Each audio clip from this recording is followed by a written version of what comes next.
Hi, long time no talk. How is everybody doing? I am posting once in a blue moon again because I just had that spark of inspiration that came to me while I was traveling, or I am traveling. The crazy background and mess. I'm staying at my parents' house this week in Atlanta. So much has happened in my life, and I can't wait to kind of get into it, but basically I kind of wanted to take a moment to just basically talk to you guys and reflect on my eating disorder recovery. And to be honest, I've lost track as to what year I am post recovery, but I do know that as I'm about to turn 30 this year, I'm turning 30 in July. Reflecting back 10 years ago, I was very much knee deep in my eating disorder and binge eating and obsessed over my weight and this, that, the other. And I kind of just wanted to take a moment today to just give you guys like a reality of how my life is after an eating disorder.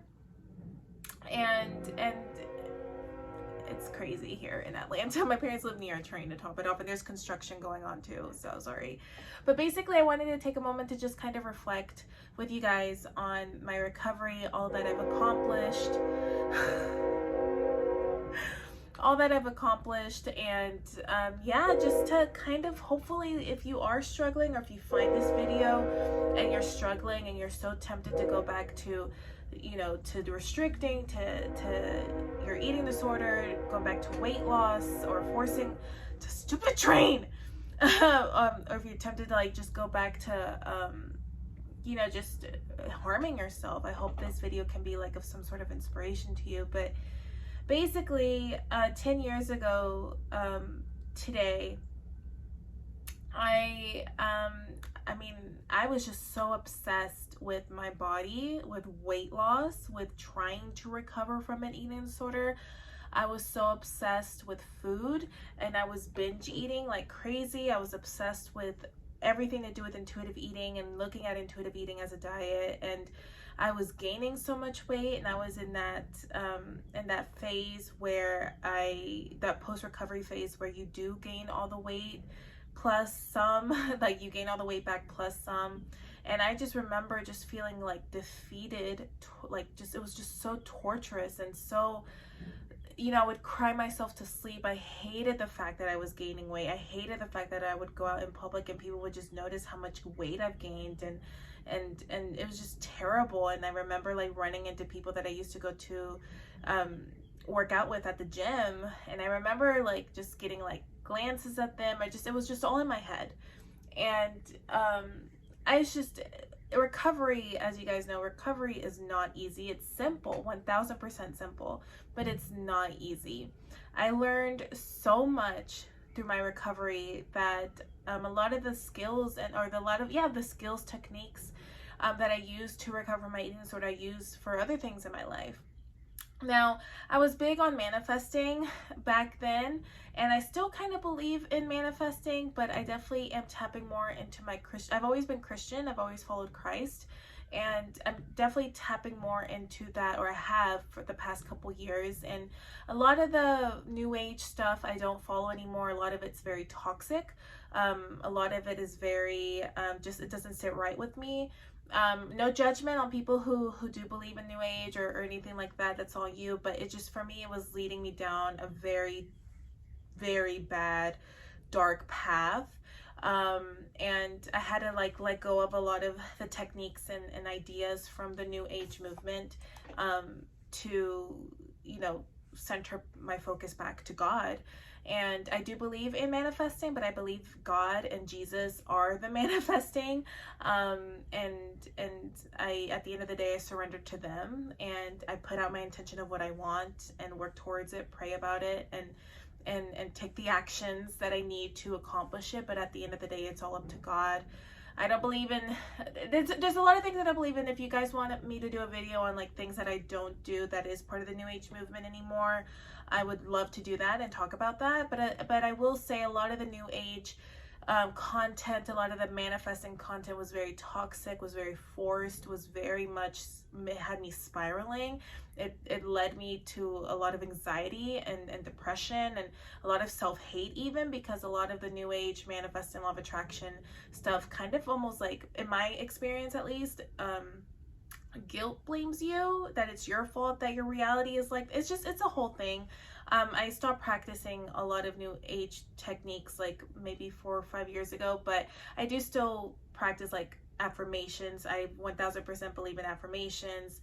I'll visualize to a certain extent, but I do pray a lot as well. And again, I'm in the business right now of like not forcing anything, and just setting my intention and just taking action towards that intention. So again, that's another topic for another day. I want to talk about recovery and life post-recovery. So I was driving, where was I driving from? I think I was driving from the gym yesterday to my house.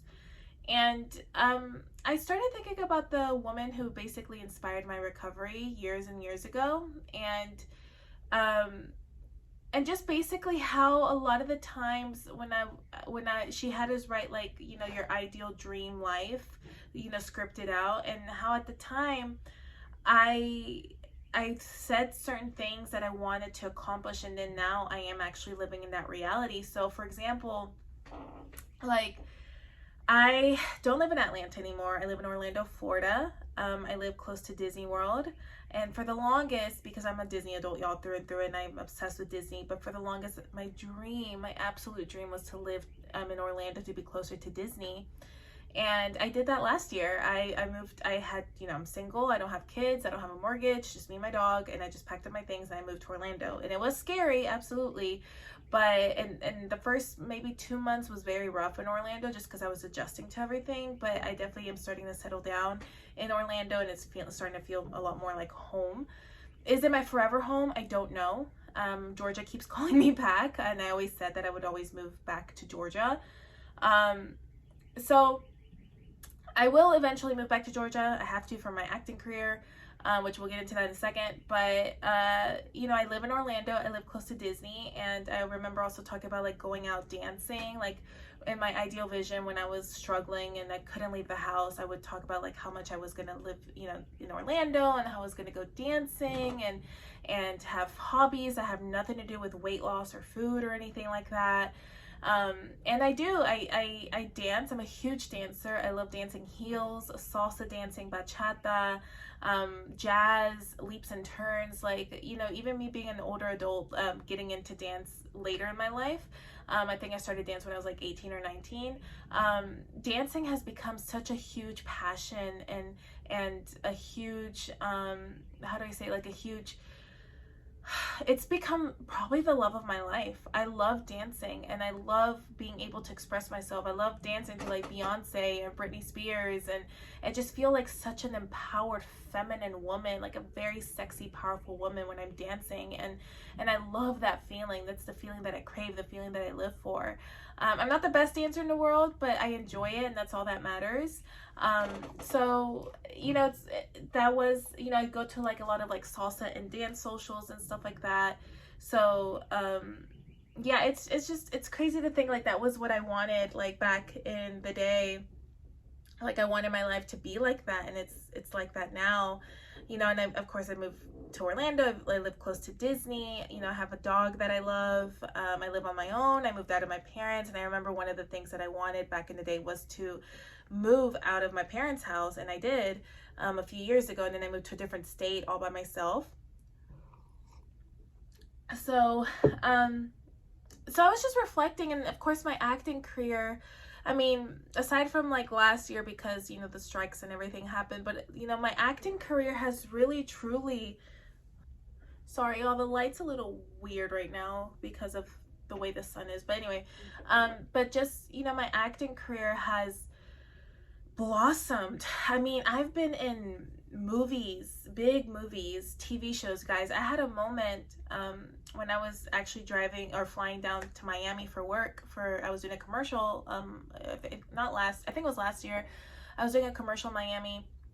It was for Glucerna, if you haven't seen it. But I was flying down to Miami, and I was on my flight, and the girl next to me was watching Just Mercy, and the movie with Michael B. Jordan, and I was in it, and it got to the part with my scene, and I was like, oh, that's me right there. And then she's like, oh my gosh, that is you. And then she like, you know, did a story about me, and it was just so cool, just like a surreal moment, right? I'm like, oh my gosh, you're seeing me on a flight. And you know, I've been in big commercials, I've been in big movies, big TV shows, and you know, it's just truly blossomed, like something beyond my wildest dreams, something that held me. I held myself back because I was so self-conscious about like my body and how I looked and this, that, the other. But when I realized that I was booking jobs because of my body, because of my weight, because of my body type and my look, you know, you use it for you, you know, you stop, that kind of like reframed my relationship with my body. Instead of trying to be like a cookie cutter of like one certain image of a Latina, I was like, let me use what I have for me and for my benefit. And it did. I would go out for like a lot of cop roles, detectives, stuff like that. So if you've seen me in anything, let me know. Or if you want to know things I've been in recently, let me know. But yeah, it's crazy.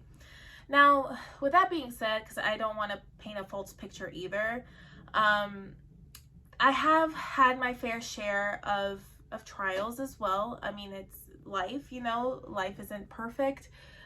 We humans, we aren't perfect, and life is gonna life be lifing. And you know, I mean, unfortunately, like I did lose 3 of my grandparents. It was around the pandemic. I lost them literally, it was like back to back to back. And that was very, very hard, seeing just like my parents go through that, especially my mother losing her mom, which was my grandma, the one I was closest to. So I have one surviving grandparent, and even that I know is a blessing. I went through heartbreak. I did get my heart broken. I'm good now. I'm fully healed now. Thank the Lord. But it was just one of those things where like I hadn't gotten any attention in so long, and I kind of like lowered my standards, and I was blindsided by everything. But we all live and learn, right? But I did learn my lessons, but I did get I got heartbroken, and I also had to break hearts. It's crazy being on the other side of it too. I feel terrible. So, you know, I've gone through my heartbreak, my heartbreaks. I've had my share of heartbreaks, losing, you know, grief in the family, moving to another state and adjusting to that, and also dealing with like financial like hardships and stuff like that, having to learn my lessons the hard way, all the bad lessons I've learned through college that put me in this position. You know, I had my fair share of that. I've had some, you know, health scares as well. But with that being said, despite all of that, I don't have to worry about binge eating and sneaking out to eat food. I don't have to worry about, you know, I don't have to worry about that anymore. My body and my weight and weight loss doesn't compromise 24/7 as I thought I could have sworn like that's how it felt like when I was struggling. Like it's not on my mind 24/7. Now, with that being said, I'm going to be very realistic, because a lot of recovery channels, I feel like, don't tell you the full story. A lot of times it's not because they don't mean to or because it's malintention, but because it just doesn't come up. So with even post recovery, I do still am very passionate about my health and fitness, and I do, you know, for the most part, I don't calorie count, I don't do anything, but I do basically eat more like what you would classify as healthier, in a sense of like I do tend to eat higher protein foods, but of course I don't deprive myself either, because I love food and food is incredible, and I learned my lesson the hard way. Like whenever I deprive myself food, I'm only going to binge eat and restrict. So I don't restrict at all. But I do, you know, I do work out. I love weight training. I love dancing. I love going on walks. I don't do like runs or high intense cardio anymore. Maybe like the Stairmaster if I do that to warm up, but again, I don't go any more than 20 minutes on the Stairmaster. I do work with, you know, personal trainer. I'm noticing like, you know, like, look at that, y'all, look at that.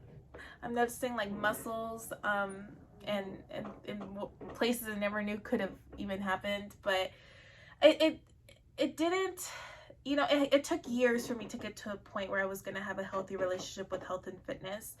And you know, I always tell people, like, if you're in the midst of recovery, and you know, you'll try to lie to yourself, but you know, like, if you're in the midst of recovery, the last thing you should be worried about is weight loss or you know, running or exercising or anything like that. Recovery, you have to live in post-recovery for years, to be honest, to be able to and change your relationship with your body, like I did through acting and through dance, that to be able to get to a place where you can, you know, embark on a health and fitness journey. But again, I'm not a doctor. Consult with a doctor, a therapist, a professional. I'm just telling you again from my experience. Don't take what I say with a grain of salt, because I'm just like a random girl here on YouTube, okay? I'm just a random YouTuber, okay? But with that being said, despite everything, I really hope by me posting this video, you guys can understand that recovery is 1000% worth it. I don't know what you're going through right now, but I can only imagine, because I was there. I know what it feels like, you know, like coming from a girl who only looked forward to going to sleep every day because that was her only escape from reality. From a girl who idolized suicide. I don't know if we can even say that on YouTube, but from a girl who idolized offing herself, or from a girl who just really hated herself and you know, accepted like literally scraps from men because she thought she wasn't worthy of love, or because she thought she wasn't worthy of validation, and she wasn't worthy of true love. She would accept scraps and mistreatment from guys who would be, you know, very sexual off the top. You know, I used to, I look at that girl, or I remember that girl and how insecure she was, and just, it's not easy, guys. I don't know your story. I know some of you may be married with kids, some of you may be going through divorces, some of you may be going through heartbreaks as well. Some of you, I know, like, I've heard of some people who say, like, their partners or significant other has told them, like, I don't find you attractive anymore because you're fat or you've gained weight or whatever. Like, whatever the circumstances is, just know that, you know, I've struggled with that. I've struggled with crying myself to sleep. I've struggled with hiding food. I've struggled with trying to hide my obsession with food at dinner with my friends. I know those emotions that you're going through and that you're feeling, and though I can't speak on your experience, I can only speak on my experience, and I just can tell you that if you stick through it, you're going to get to the other side, and it's going to get better, and you're going to look back one day, because time flies, guys. Like, we're already in 2024. We're already, like, about to be in April. Like, that's insane. But time flies, and you're gonna realize just one day, you're gonna look back one day, you're gonna say, thank God I went through it. Thank God I stuck it out. The prize of the game, I guess, or the solution to the game, the solution to the problem is consistency and sticking it out for the long term. Allowing yourself to go through those emotions, through the highs and lows, processing those emotions out. It's easier said than done, I know, but allowing yourself to gain weight, as tough as it is, as much as resistance that's going to bring about, you have to go through this, because it will be worth it one day. I promise you it will be worth it, because if you keep going back to where you were before, you're only going to end up consistently where you were before. It never gets better. It's not, your ED mind will tell you, oh, you just got to lose a little bit more weight before you can start recovery, or you got to just lose a little bit more weight, just try this one diet, just try this one thing, and it's gonna work. And it's always a lie. It's always a lie. It's always gonna lead you back to where you started, and you know that.